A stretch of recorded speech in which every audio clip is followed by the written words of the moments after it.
Hi hello friends, welcome to back our channel. నేను ఈరోజు ఈ వీడియోలో అందరికీ యూజ్ అయ్యే కొన్ని టిప్స్ షేర్ చేస్తున్నానండి. ప్లీజ్ ఈ వీడియోని స్కిప్ చేయకుండా లాస్ట్ వరకు చూడండి. ఆ టిప్స్ ఏమని చూద్దామండి. టిప్ నెంబర్ 1, మనము ఆనియన్స్ కానీ కాయగూరలను కానీ కట్ చేయడానికి ఈ విధంగా కటింగ్ బోర్డు ఉంటే దానిపైన కట్ చేస్తాం కదా. ఇప్పుడు మా ఇంట్లో కటింగ్ బోర్డు లేదు, మేము చేతులతో కట్ చేస్తాము. ఒక్కోసారి టైం లేనప్పుడు మనము కుక్కర్ లోపలకు అలాగే ఆనియన్స్ను వేస్తాం కదా, కాయగూరలను కూడా అలాగే కట్ చేసి వేస్తాం కదా. ఆ టైంలో స్పూన్ తీసుకొని చేతులకు వేసుకొని ఒక రబ్బర్ బ్యాండ్ వేసుకోండి. చూడండి, నేను వీడియోలో చూపిస్తున్నాను కదా, ఈ విధంగా మీరు ఆనియన్స్ కానీ కాయగూరలు కానీ తొందరగా కట్ చేయవచ్చు. చూడండి, చూపిస్తున్నాను. ఈ విధంగా కట్ చేయడం వలన చేతులకు తగులుతుంది అనే భయం కూడా ఉండదండి. తొందరగాను కట్ చేయవచ్చు. ట్రై చేసి చూడండి, ఈ టిప్ బాగా హెల్ప్ అవుతుంది. టిప్ నెంబర్ 2, గాజు బ్యాటర్లో మనము వెల్లుల్లి శొంఠి పేస్ట్ వేస్తాం కదా, లేకపోతే మసాలా ఐటమ్స్ కూడా పెడతాం కదా. మీరు ఎంత వాష్ చేసినా కూడా అదే స్మెల్ అనేది వస్తుంది. మీరు న్యూస్ పేపర్ కానీ నోట్బుక్ పేపర్ కానీ దీని లోపలకు వేసి నీళ్లు వేయండి. రాత్రి అంతా అలాగే వదిలేయాలండి. మూత వేసి రాత్రి అంతా అలాగే వదిలేయండి. నేను నెక్స్ట్ డే చూపిస్తున్నానండి. ఈ విధంగా ఓపెన్ చేసి చూపిస్తున్నాను, చూడండి. ఇప్పుడు బాగా షేక్ చేయండి.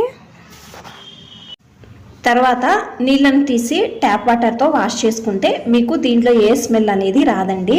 మీరు తర్వాత యూజ్ చేసుకోవచ్చు. ట్రై చేయండి, ఈ టిప్ బాగా హెల్ప్ అవుతుంది. టిప్ నెంబర్ 3, నైల్ పాలిష్ మనం ఓపెన్ చేయాలి అంటే ఒక్కోసారి టైట్గా ఉంటుంది కదా, ఓపెన్ కూడా కాదు. మీరు ఆ టైంలో ఏం చేయాలి అంటే పైన ఈ విధంగా ఒక రబ్బర్ బ్యాండ్ వేయండి. వేసిన తర్వాత ఈ విధంగా తిప్పితే మీ నైల్ పాలిష్ అనేది ఓపెన్ అవుతుంది. చూడండి, ఓపెన్ అయ్యింది కదా. మీరు కూడా ఈ విధంగా ఒకసారి ట్రై చేసి చూడండి. టిప్ నెంబర్ 4, స్టీల్ నారు మనం యూజ్ చేసిన తర్వాత ఇది పడేస్తాం కదా, పడేసే బదులు మీరు ఏం చేయాలి అంటే ఈ స్టీల్ నారు పైన కొంచెము పొడి ఉప్పు వేయండి. మీ ఇంట్లో ఉండే చాకు కానీ కత్తెర కానీ షార్ప్ లేనప్పుడు ఈ నారు పైన ఉప్పు వేసి బాగా రుద్దండి. చూడండి, నేను వీడియోలో చూపిస్తున్నాను కదా, సేమ్ ఈ విధంగా రుద్దండి. ఈ విధంగా రుద్దడం వలన చాకు బాగా షార్ప్ అవుతుందండి. ట్రై చేయండి ఒకసారి, ఈ టిప్ అనేది బాగా హెల్ప్ అవుతుంది. టిప్ నెంబర్ 5, బాటిల్ది మూత చూడండి, ఇది లూజ్ అయ్యింది. అకస్మాత్తు మీ ఇంట్లో బాటిల్ మూత ఈ విధంగా లూజ్ అయ్యి ఉంటే ఒక రబ్బర్ బ్యాండు, నేను వీడియోలో చూపిస్తున్నాను కదా, సేమ్ ఈ విధంగా ఒక రబ్బర్ బ్యాండు వేసి మూత వేయండి. బాగా టైట్గా ఉంటుంది. కావాలంటే ఒకసారి ట్రై చేయండి, ఈ టిప్ అనేది బాగా హెల్ప్ అవుతుంది.